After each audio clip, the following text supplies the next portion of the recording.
ሰላም ጤና ይስጥልኝ ከኢትዮጵያ ዜና አገልግሎት የዕለቱን ዜና ይዘን ቀርበናል። በቅድሚያም አርዕስተ ዜናዎቹ 1446ኛው የኢድ አል-አድሃ አረፋ በዓል በዛሬው ዕለት በመላው ኢትዮጵያ በድምቀት ተከበረ።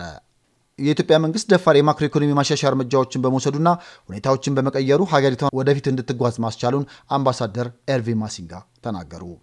ኢትዮጵያ ቅርሷና ታሪኳ ለትውልድ ማስተላለፍ ያስቻለ ድንቅ የአድዋ ድል መታሰቢያ ገንብታለች አሉ የስሎቬኒያ ፕሬዝዳንት ዶክተር ናታሻ ፒርክ ሙሳር። ዜናዎቹን በዝርዝር እንመለከታለን። ከዜናዎቹ ጋር ሀብታሙ አክሊሉ ነኝ። አብራችሁን ቆዩ። 1446ኛው የኢድ አል-አድሃ አረፋ በዓል በዛሬው ዕለት በመላው ኢትዮጵያ በድምቀት ተከበረ። አስተያየታቸውን ለኢዜአ የሰጡ ታዳሚዎች እንዳሉት ለአቅመ ደካሞች አለኝታነታችንን በገቢር የምናሳይበት በዓል ነው ብለዋል። ኢድ አል-አድሃ አረፋ የፍቅር፣ የሰላም፣ የመተዛዘን በዓል መሆኑን ጠቅሰው ማዕድ በማካፈል እንዳሳለፉትም ተናግረዋል። በአረፋ በዓል አቅም በሚፈቅደው ልክ ለአቅመ ደካሞች ማዕድ ማካፈል እንደሚገባ ገልጸው በዓሉን በመረዳዳት እሴት ከአቅመ ደካሞችና ጎረቤቶቻቸው ጋር በአብሮነት እንዳሳለፉትም ተናግረዋል። መረዳዳት የኢትዮጵያውያን ትልቅ እሴት መሆኑን ጠቅሰው ዛሬ የአረፋ በዓልን ያለምንም ልዩነት በመተባበርና በመተጋገዝ እያሳለፉ መሆኑንም ጠቅሰዋል። በተለይ ረዳት የሌላቸው እናቶችና አባቶችን ተዘዋውሮ በመጎብኘት አለኝታነታቸውን እያሳዩ መሆኑንም ገልጸዋል። ኢድ አል-አድሃ አረፋ በመተጋገዝ በመረዳዳት የምናሳልፈው በዓል ነው የሚያሉ ተሳታፊዎቹ በዓልን እንደከዚህ በፊቱ ከጎረቤቶችና ከአቅመ ደካማ ወገኖች ጋር በጋራ እያከበሩ መሆኑንም ተናግረዋል። የኢትዮጵያ መንግስት ደፋር የማክሮ ኢኮኖሚ ማሻሻያ እርምጃዎችን በመውሰዱና ሁኔታዎችን በመቀየሩ ሀገሪቷን ወደፊት እንድትጓዝ ማስቻሉን በኢትዮጵያ የአሜሪካ አምባሳደር ኤርቪን ማሲንጋ ገለጹ። በኢትዮጵያና አሜሪካ መካከል ያለው ንግግርና ኢንቨስትመንት እያደገ መምጣቱንም ገልጸዋል። በኢትዮጵያ የአሜሪካ አምባሳደር ኤርቪን ማሲንጋ ከኢዜአ ጋር ባደረጉት ቆይታ እንደገለጹት የኢትዮጵያ መንግስት በድፍረት የወሰዳቸው እርምጃዎች ሀገሪቷ ላይ ጠቃሚና ትርጉም ያላቸው ለውጦችን አምጥተዋል።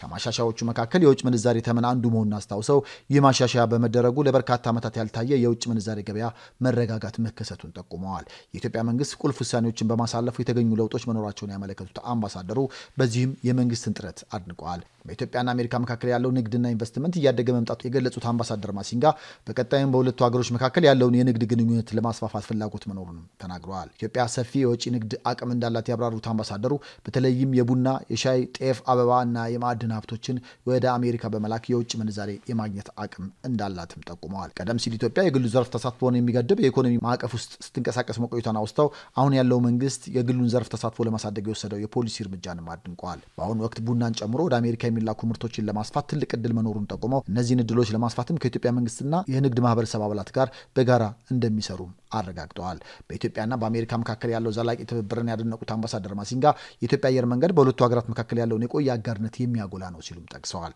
በተጨማሪም አሜሪካ የኢትዮጵያ አየር መንገድ በቢሾፍቱ የሚገነባውን አውሮፕላን ማረፊያ በማልማት ረገድ እድሎችን ለማየት በንቃት የመሳተፍ ፍላጎት እንዳላትም አመላክተዋል።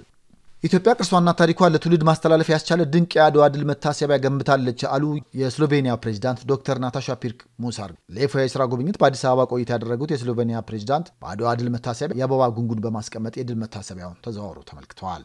ፕሬዝዳንቷ በወቅቱ አዲስ አበባ ሲገቡ የተመለከቱትን በርካታ የግንባታ ስራዎችን አድንቀዋል።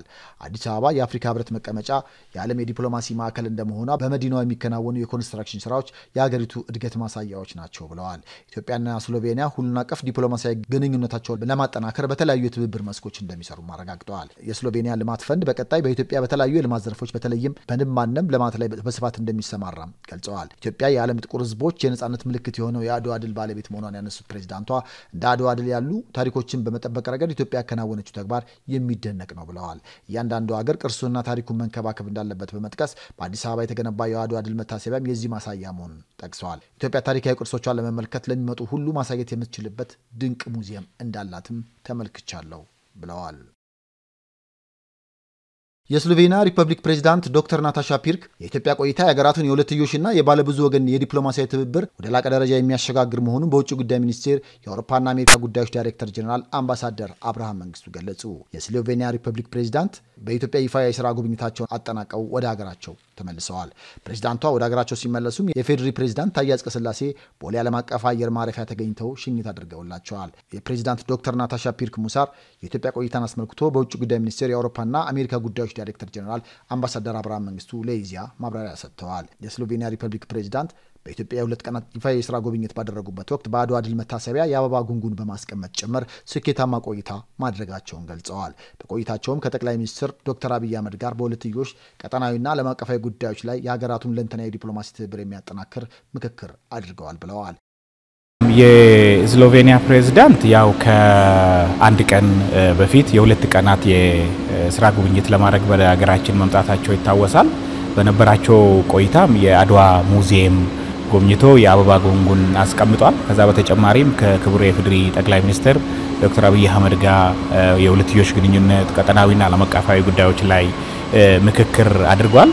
ከዛ በተጨማሪም ከክቡር የፌዴሪ ፕሬዝዳንት ታዬ አጽቀሥላሴ ጋም ውይይት ነበራቸው። ይሄውም በተለይም በባለብዙ መድረክ ወገኖች የሚስተዋሉ ዓለም አቀፋዊ አዝማሚያዎች ቀጠናዊ ጉዳዮችና ሁለትዮሽ ግንኙነት ላይ ትኩረት ያደረገ ነው የነበረው። ከፕሬዝዳንት ታዬ አጽቀሥላሴ ጋር በነበራቸው ቆይታም በዓለም አቀፍ ጉዳዮችና በኢትዮ ስሎቬኒያ ትብብር መስኮች ላይ ገንቢ ምክክር ማድረጋቸውን አስታውቀዋል። ፕሬዝዳንቷ የጎዳና ተዳዳሪ የነበሩ ታዳጊዎች በሚማሩበት የዶን ቦስኮ ትምህርት ቤት ያደረጉት ጉብኝትም በትምህርት መስክ የሚያደርጉትን ድጋፍ የሚያስቀጥል መሆኑንም ተናግረዋል። በአዲስ አበባ በነበራቸው ጉብኝትም ከከንቲባ አዳነች አቤቤ ጋር በመሆን ዘመናዊ የንብ ማነብ ሰርቶ ማሳያ መርሃ ግብር ማስጀመራቸውና ስሎቬኒያ በከተማ ንብ ማነብ ያላትን ከፍተኛ ተሞክሮ ለማጋራት ፍላጎትና ዝግጅት እንዳላት የተገለጸበት ነው ብለዋል። በነበራቸው ቆይታ በቀጣይ ሁለቱ ሀገራት ኢትዮጵያና ስሎቬኒያ በተለያዩ መስኮች በአርቲፊሻል ኢንተለጀንስ በስፔስ ሳይንስ በንብ ማነብ ቀደም እንደተጠቀሱትና በሌሎች መስኮችም በሪሰርችና ሳይንስ ላይ በትብብር ለመስራት ከስምምነት ተደርሷል። ውጤታማ የሆነ ቀጣይ ሁለቱ ሀገራት የበለጠ ተቀራርቦ መስራት የሚችሉበትና ከግንኙነቱ ሁለቱም ለጋራ ጥቅም በጋራ መስራት የሚችሉበት እድል የፈጠረ ነው ማለት እንችላለን። ያው ስሎቬኒያ ከአንድ አመት በፊት በአዲስ መልክ በሀገራችን ኤምባሲ የከፈተ ሀገር ነው። ከዚህ በፊትም በፈረንጆቹ 2018 የቀድሞ ፕሬዝዳንታቸው በሀገራችን ጉብኝት አድርገዋል። ከአመት በፊት ኤምባሲያቸውን ሲከፍቱ ምክትል ጠቅላይ ሚኒስትራቸውና የውጭ ጉዳይ ሚኒስትራቸው በሀገራችን ጉብኝት አድርገዋል።